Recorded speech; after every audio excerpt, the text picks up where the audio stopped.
So today's topic is, what is defence in depth? Well, defence in depth is actually a very old idea. It's not new at all. A good way to think of it is if you think back to castles, a classic castle. Right in the middle, you've got your keep. And that's lots of big stone walls and very safe. And around that, you might build that maybe on a hill. So getting up that hill to the keep would be difficult. And you might then have a palisade of sticks, of a really big wood to stop you getting up the hill to the bottom of the hill and then up the hill. You might have a moat around that. You might have a wall around the moat. So each of those is another piece of defence. That is defence in depth.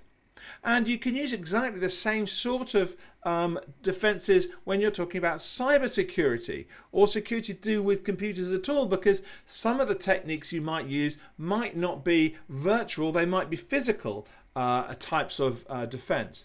So you might say, I've got some really important data, I'm going to put it on a machine, and I've locked up that machine, and I put that in a locked up room, and I put an armed guard in front of the door to that room. That would be defence in depth. But then again, you might take a different route and say, okay, I'm going to defend this in a different way using virtual controls. So you might say, I've got a piece of data that I care about really a lot. It's really secret, really confidential. So I'm going to protect that by encrypting it. I'm going to use encryption. We'll talk about what encryption is another time.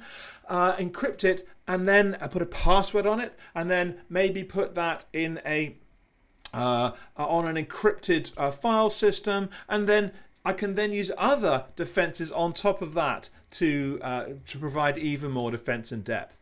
So the idea of defense in depth is to add extra layers that any attacker has to get through in order to get to what is that you're trying to protect. You need to be very careful when you're considering whether it's possible to sidestep any of those, and we'll certainly talk about that in other videos too. But the basic idea is more layers provide more security. So that is defense in depth. Subscribe, come back, ask your questions. What else do you want to hear about? And we'll try and answer your questions. Thanks. Bye.